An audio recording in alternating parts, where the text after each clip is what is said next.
Hello students, welcome to the Hindi class. I am Nalini Seth. आज हम रचना Prasoon class 4 का चैप्टर नंबर 8 इसके हम क्वेश्चन आंसर्स और एक्सरसाइजेस देखेंगे। चैप्टर नंबर 8 कारक। हमने इससे पहले वाले वीडियो में इसको पढ़ा था, समझा था। अभी देखते हैं हम एक बार दोबारा से हम इसको देखते हैं कि कारक क्या होता है, कारक किसे कहते हैं। देखो बच्चे, यहाँ पर 3 पिक्चर्स आपको नजर आ रही है। बच्चे मैदान में खेल रहे हैं, मेज पर खाना रखा है और रीना संजेश को राखी बांध रही है। ठीक है।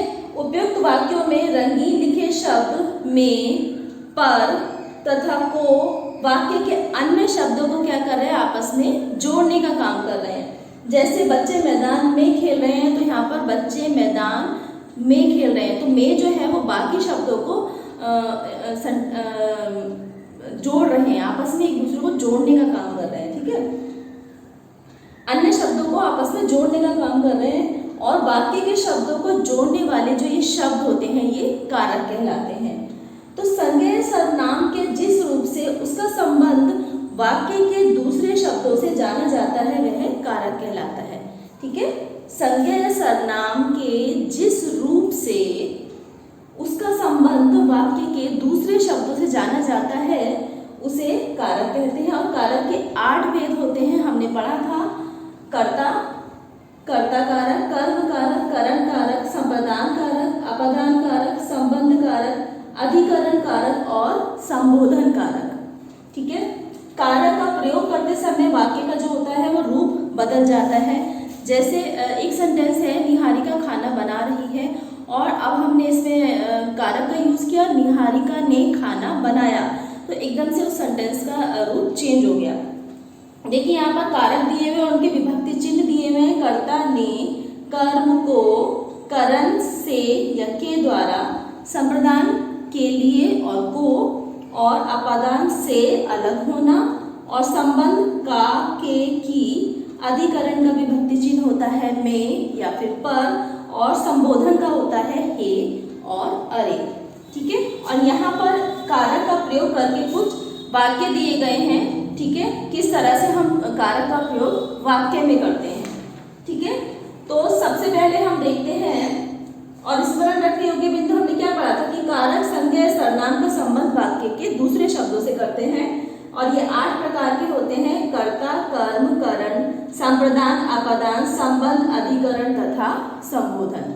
और कारक का प्रयोग करने पर संज्ञा सर्वनाम तथा विशेषण का जो मूल रूप होता है वो बदल जाता है। ठीक है। अब है निम्नलिखित प्रश्नों के उत्तर दीजिए। यहाँ पर हम देखेंगे मौखिक प्रश्न। ठीक है। मौखिक प्रश्न। All of you take out your copy and note down in your copy everyone. मौखिक प्रश्न। मौखिक प्रश्न। क्वेश्चन नंबर 1 है, बंदर पेड़ पर बैठा है। बंदर पेड़ पर बैठा है। ठीक है। बंदर पेड़ पर बैठा है, ये एक सेंटेंस है। ठीक है। वाक्य में प्रयुक्त कारक चिन्ह बताइए। वाक्य में प्रयुक्त कारक चिन्ह बताइए। ठीक है। यहाँ पर एक सेंटेंस दिया हुआ है, बंदर पेड़ पर बैठा है। इस सेंटेंस में, इस वाक्य में कौन सा कारक चिन्ह यूज किया गया है वो हमें बताना है। ठीक है। इस वाक्य में उत्तर लिखेंगे। देखिए, बंदर पेड़ पर बैठा है, और यहाँ पर हमने देखा था कि अधिकरण, अधिकरण का विभक्ति चिन्ह क्या होता है, में और पर। तो यहाँ पर कौन सा कारक यूज किया गया है, अधिकरण कारक। ठीक है। इस वाक्य में, या सिर्फ इसका आंसर लिख दीजिए, इस वाक्य में अधिकरण कारक का प्रयोग किया गया है। ठीक है, इस वाक्य में अधिकरण कारक का प्रयोग किया गया है। क्वेश्चन नंबर 2 है, कर्म कारक का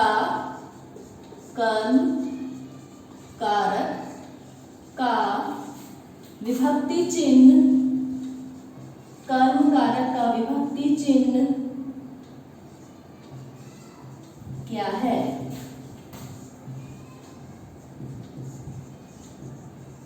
क्वेश्चन मार्क, कर्म कारक का विभक्ति चिन्ह क्या है? तो यहाँ पर हमने पढ़ा था कर्म कारक का विभक्ति चिन्ह क्या होता है? को। कर्म कारक का विभक्ति चिन्ह होता है को। राइट डाउन, कर्म कारक का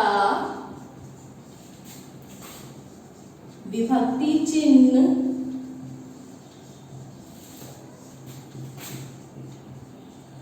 को, और इसको हम इन्वर्टेड कॉमा में क्लोज करते हैं, को है। ओके, कर्म कारक का विभक्ति चिन्ह को है। ओके, नेक्स्ट है हे।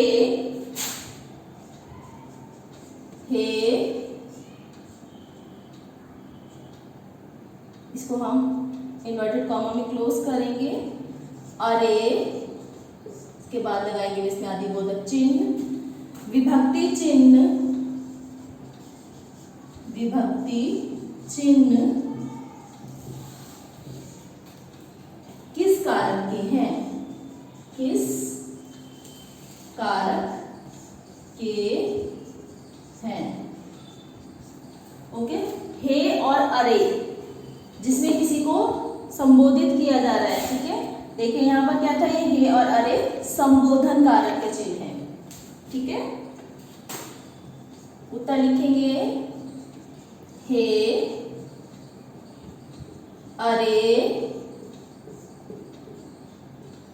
विभक्ति, संबोधन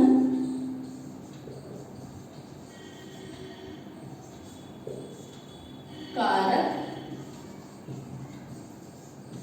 के विभक्ति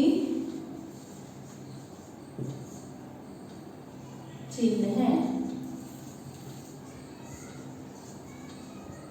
ठीक है, ये पूछा था हे और अरे विभक्ति चिन्ह किस कारक के हैं? हे और अरे विभक्ति चिन्ह, हे और अरे संबोधन कारक के विभक्ति चिन्ह है। ठीक है, हे और अरे संबोधन कारक के विभक्ति चिन्ह है। उसके बाद हम देखते हैं इसके लिखित क्वेश्चन आंसर्स। ये भी आपको अपनी कॉपी में नोट डाउन करने हैं। क्वेश्चन नंबर 1 देखेंगे लिखित का, कारक किसे कहते हैं, ये कितने प्रकार के होते हैं?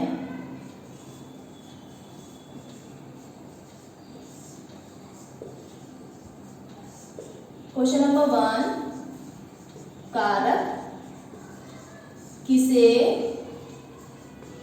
कहते हैं? कारक किसे कहते हैं? ये कितने प्रकार के होते हैं? ये कितने प्रकार के होते हैं? ठीक है, कारक किसे कहते हैं? संज्ञा या सर्वनाम के, संज्ञा या सर्वनाम के जिस रूप से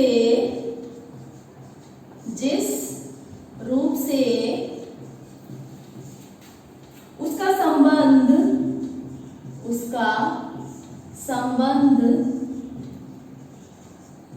वाक्य के, उसका संबंध वाक्य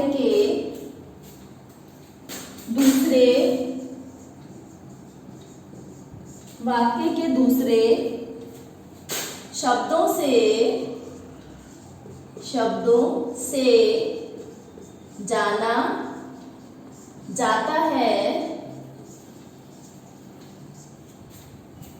वह कारक कहलाता है। वह कारक कहलाता है।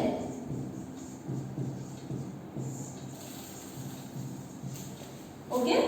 संज्ञा या सर्वनाम के जिस रूप से संज्ञा या सर्वनाम के जिस रूप से उसका संबंध वाक्य के दूसरे शब्दों से जाना जाता है वह कारक कहलाता है। ओके। क्वेश्चन नंबर 2 देखेंगे।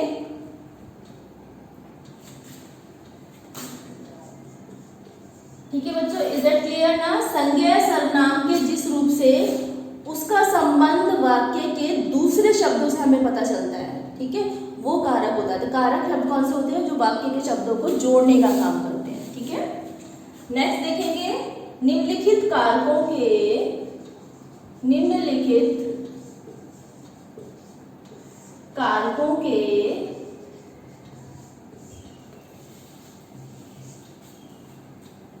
विभक्ति चिन्ह लिखिए। विभक्ति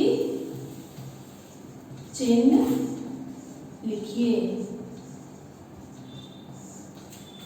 यहां पर ना कारक दिए गए हैं और उनके आपको विभक्ति चिन्ह लिखने हैं। कर्ता, इसके बाद है कर्म, देन करण, संबोधन,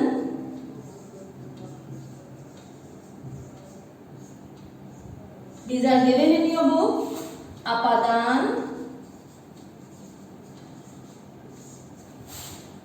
नेक्स्ट संप्रदान,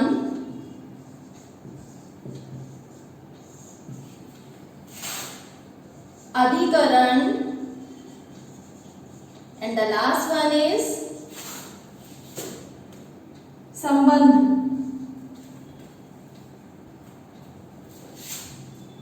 संबंध। ठीक है। तो कर्ता, सबसे पहले देखते हैं कर्ता का विभक्ति चिन्ह क्या होता है। कर्ता का विभक्ति चिन्ह होता है ने। ओके। उसके बाद नेक्स्ट है कर्म। कर्म का विभक्ति चिन्ह होता है को। इनके सामने आपको विभक्ति चिन्ह लिखने हैं। देन करण, करण का होता है से और के द्वारा, से और के द्वारा। संबोधन का होता है हे, इसमें आदिबोधक चिन्ह लगाएंगे, अरे, हे और अरे। देन अपादान, अपादान का होता है से और ब्रैकेट में लिखेंगे अलग होना, से अलग होना।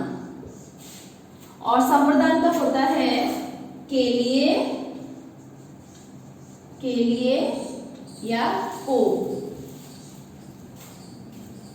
देन अधिकरण का होता है में और पर। और संबंध का होता है का,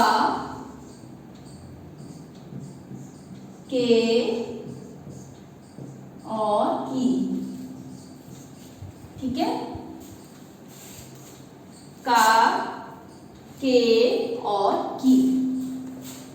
कर्ता ने, कर्म को, ठीक है, करण से या के द्वारा, संबोधन हे, अरे, अपादान से अलग होना। ओके। संप्रदान देखिए, करण का भी यहाँ पर से है, लेकिन यहाँ पर से का मतलब है एक माध्यम। जैसे राम ने चाकू से सेब काटा, और यहाँ पर से का मतलब है कि अलग होना। जैसे पेड़ से पत्ता गिर रहा है, तो पेड़ से पत्ता बिल्कुल अलग हो रहा है। और संप्रदान के लिए और को, और अधिकरण में, पर, और संबंध है का, के और की। Understood everyone? Now next question देखते हैं। उचित कारक चिन्हों द्वारा खाली स्थान भरिए। उचित रिक्त स्थानों द्वारा खाली स्थान भरिए।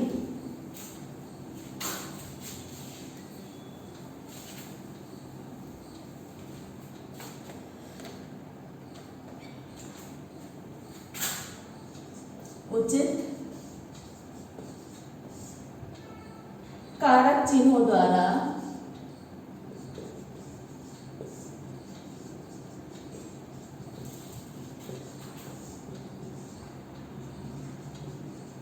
रिक्त स्थान भरिए।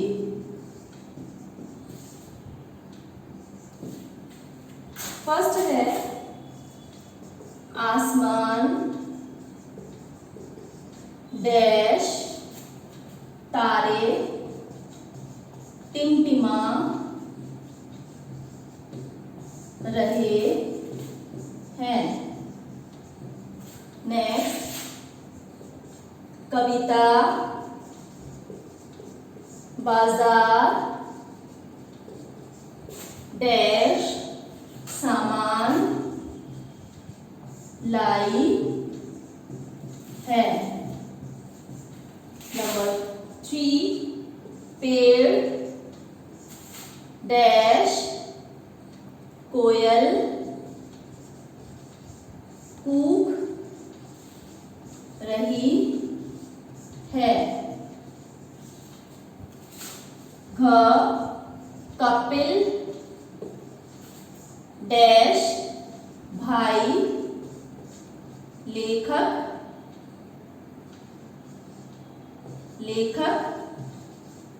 है।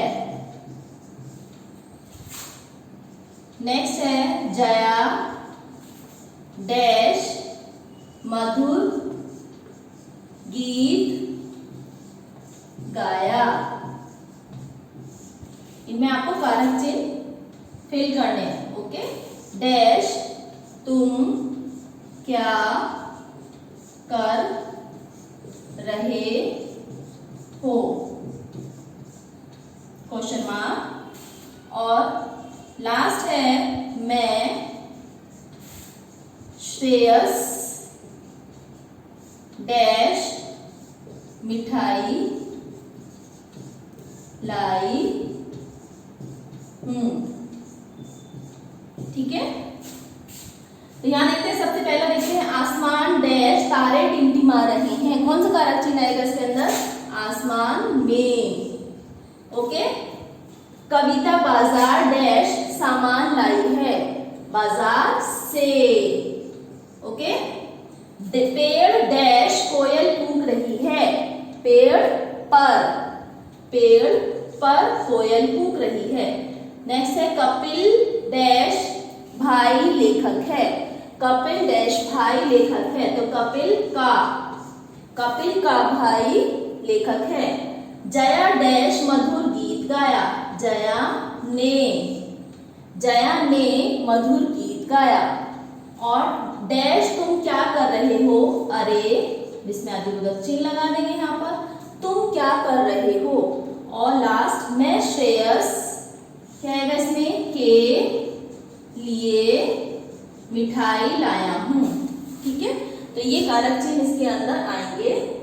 बच्चों, अपना काम आप अच्छे से अपनी नोटबुक में और अपनी कॉपी में बुक में नोट डाउन कीजिए और उसको लर्न कीजिए। This is your homework.